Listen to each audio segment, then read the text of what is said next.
For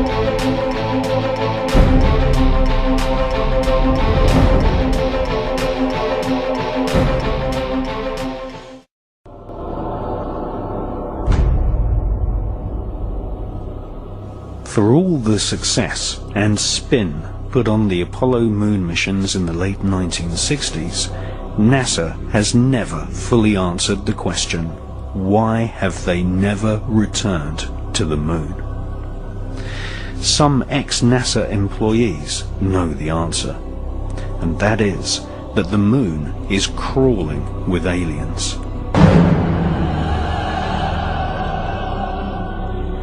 And that NASA astronauts confirmed this in the 1970s, leading many UFO researchers to conclude that NASA had been warned off ever returning to the lunar surface. UFO activity on the moon was nothing new to the ex-Nazis who engineered the Apollo moon missions. For centuries, astronomers all over the world, including Nazi Germany, had been reporting UFOs flying over the lunar surface.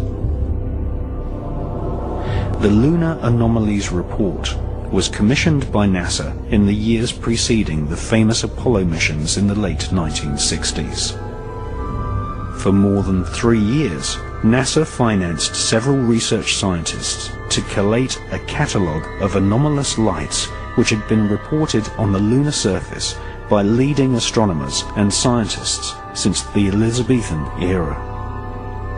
In 1968, the public version of the NASA research was published under the title Document R277. This public version of NASA's survey of lunar UFOs included nearly 600 strange events which took place between the years 1540 and 1967. This official NASA catalogue of strange lunar UFOs included reports from some of the world's most famous astronomers. For example, NASA included a report from the brilliant French astronomer Jean Cassini, who reported seeing a white cloud hovering over the lunar surface in 1671. Another report suggested that the moon had an atmosphere when 2 astronomers reported lightning above the lunar surface on May the 18th, 1787. Just 1 month before, in the same year, 1787, the man who discovered Uranus, one of the pioneers of modern astronomy, Sir Frederick William Herschel, claimed to have observed several bright lights traversing across the lunar surface. Small luminous orbs of light, commonly referred to as luminosities, have been reported on more than 200 occasions. In February 1877, a streak of white light was observed for more than 1 hour. On April the 23rd, 1915, a beam of light was seen inside the Clavius crater. One of the UFO hotspots on the lunar surface is the Plato crater, where literally dozens of luminous orbs of light have been reported by astronomers. In addition to luminous UFOs on the lunar surface, NASA recorded the existence of mysterious shadows. In 1882, near the Aristotle area of the lunar surface, several dark shadows were seen. On September the 13th, 1959, astronomers were unable to photograph the lithosphere area of the lunar surface due to a large dark mass obscuring the terrain. And on September the 11th, 1967, Canadian astronomers reported a black cloud with violet edges floating across the Sea of Tranquility, the exact area chosen by NASA for the first Apollo moon landing in 1969.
Previous to the publication of the anomalous lunar report, in 1965, NASA launched Operation Moonblink, a project involving top observatories all over planet Earth.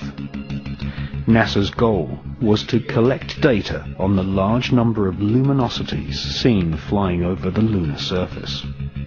Operation Moonblink also investigated various large structures which had been photographed by unmanned NASA satellites.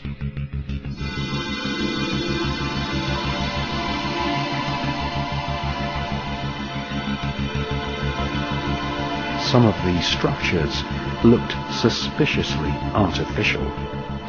In 1953, the science editor of the New York Herald Tribune had reported seeing a 12-mile-long structure, possibly a bridge, on the edge of the Mare Crisium crater.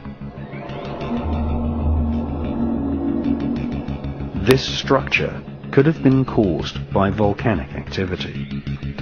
British astronomers Dr. H.P. Wilkins and the presenter of the world's longest-running TV series, The Sky at Night, Sir Patrick Moore, both confessed that the so-called bridge in the Mare Crisium crater had just popped up from nowhere.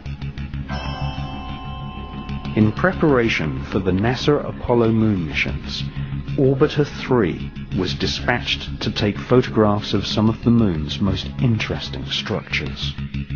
In the Eucurt area of the moon, a large vertical structure stands proud of the lunar surface. It has been nicknamed the Shard. Another curious object photographed by Orbiter 3 is the so-called tower, which some astronomers claim is over a mile thick and could be 5 miles high.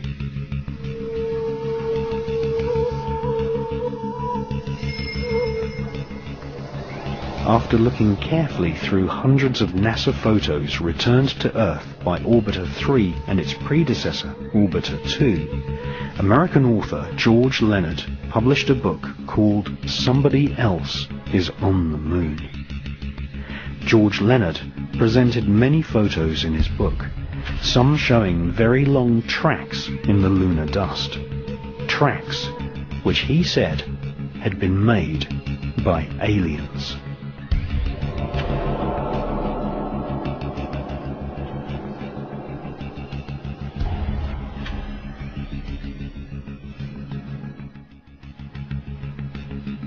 Sightings of UFOs flying across the lunar surface are still going on to this day.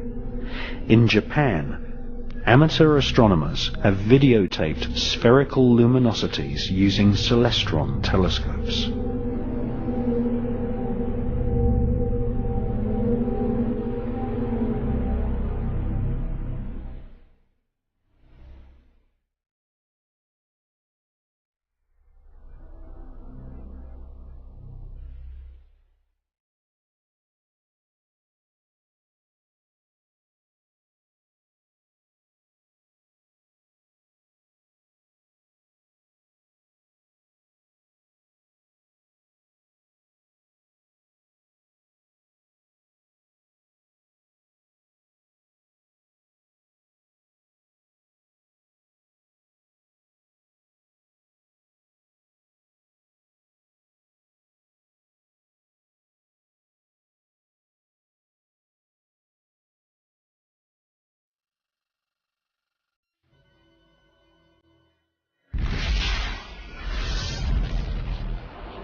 NASA's investment in studying UFOs on the moon was money well spent.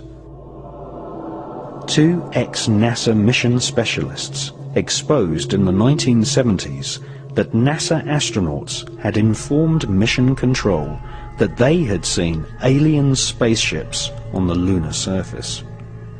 In 1976, an ex-NASA employee, Otto Binder, accused NASA of censoring transmissions from the Apollo astronauts by switching to secret radio frequencies and using code names for UFOs. Otto Binder claimed that he had heard an Apollo astronaut tell Mission Control that there were huge alien spaceships parked on the lunar surface, right in the middle of the Sea of Tranquility, which had been chosen as the landing site for Apollo 11.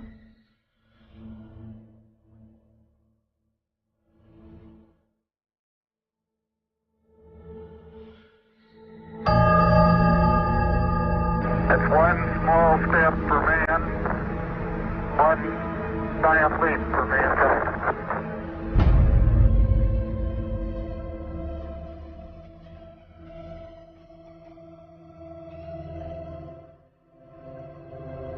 Few people took Otto Binder's account seriously, until another ex-NASA employee, a Moroccan named Maurice Chatelain, published a book in 1978 in which he claimed that two UFOs hovered above the Sea of Tranquility just before the historic moonwalk of Neil Armstrong.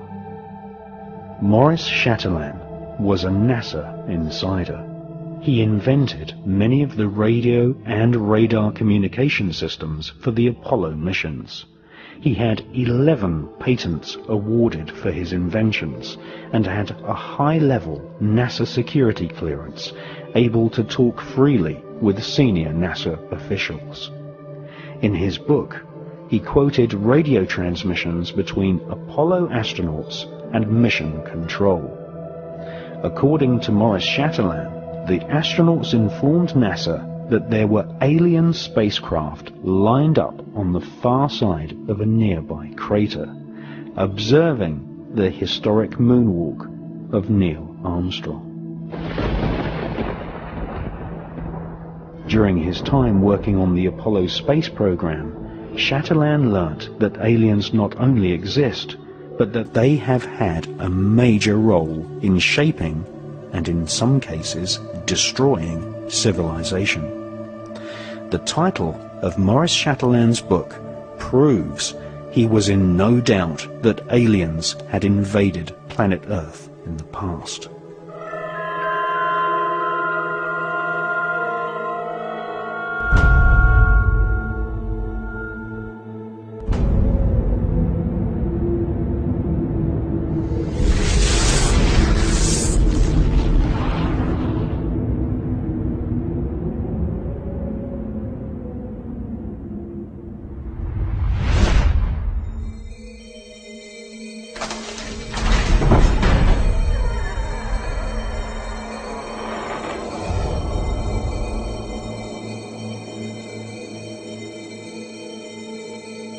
If you study the legends of the North American shamans, the mythologies of ancient Europe, the creation histories of the Australian Aborigines, or the ancient Vedic texts of India, and especially the Sumerian clay tablets from ancient Iraq, we find that all great civilizations on the face of planet Earth tell one similar story. That is, in the distant past, people from the stars visited planet Earth and displayed fantastic technology. Sometimes they genetically engineered humans. Sometimes they directly interbred with humans. These so-called sky gods always visited in spectacular flying vehicles.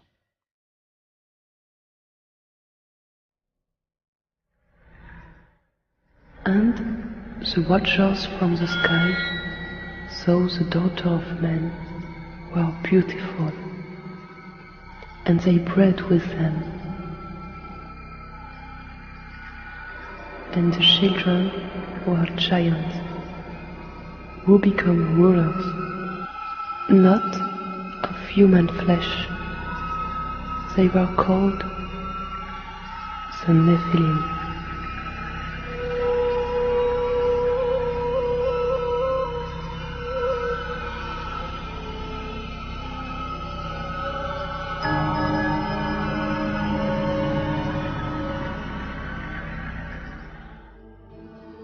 The most ancient written texts on planet Earth date from the Indus Valley and make up a corpus of works called the Vedas.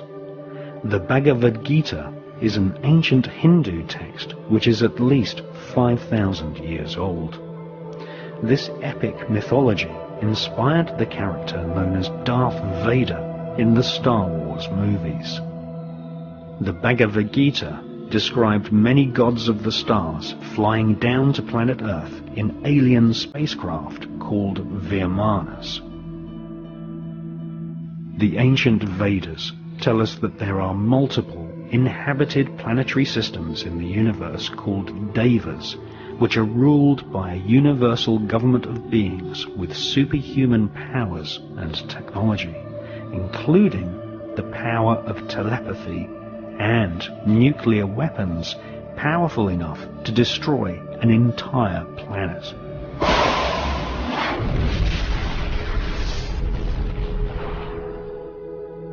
The Hindu legends tell us that the Virmanas were like flying saucers, which had stealth technology, able to make themselves invisible, and were able to detect enemy craft at great distances using a form of psychometric radar.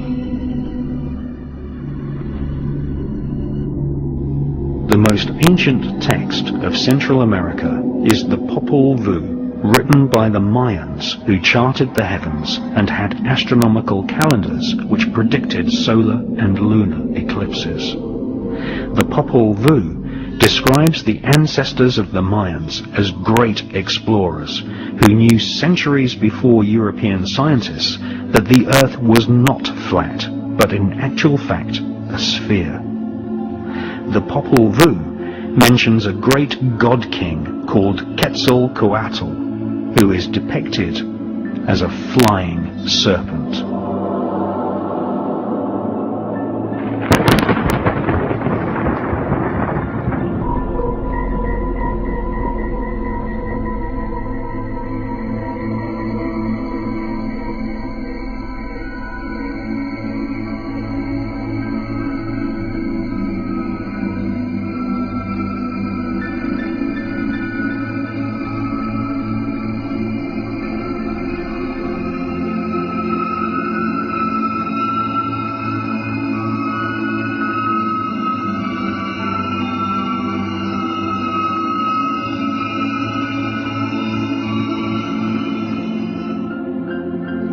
On more than 3 different occasions, in broad daylight, people have filmed flying serpents in the skies above Mexico.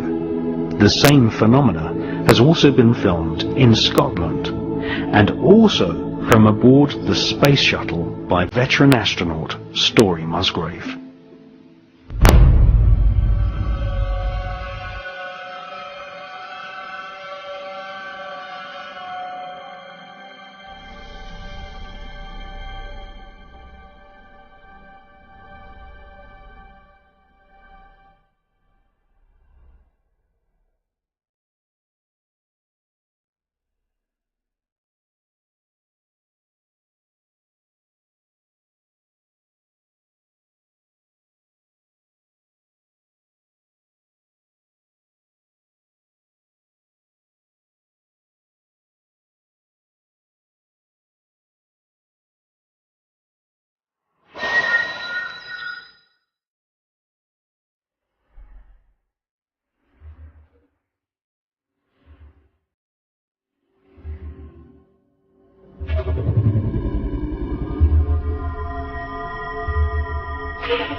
These flying serpents have often been seen surrounded by spherical UFOs, which are often metallic in appearance.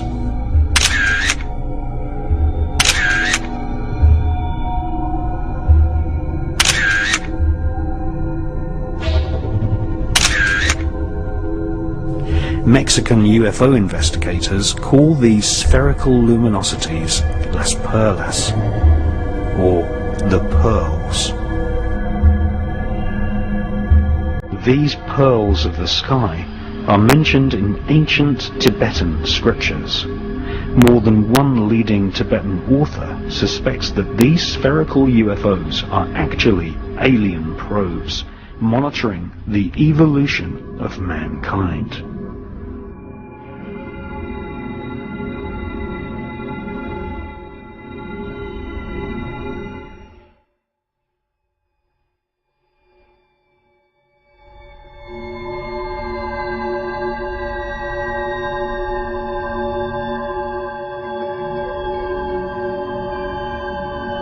These small spherical UFOs, which are the most common type of UFO filmed in the skies worldwide, are described in the ancient Buddhist text known as the Cantua. The Cantua describes the exact same spherical UFO phenomena which has been filmed in the skies above London, in Scotland, the south of France, and also many times in Mexico.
According to self-styled Tibetan mystic and British author Cyril Hoskin, Tibetan Lama Minya Donda told disciples that a group of Tibetan lamas had established communication with space gods who said that they were watching Earth in the same way as humans watch animals in a zoo.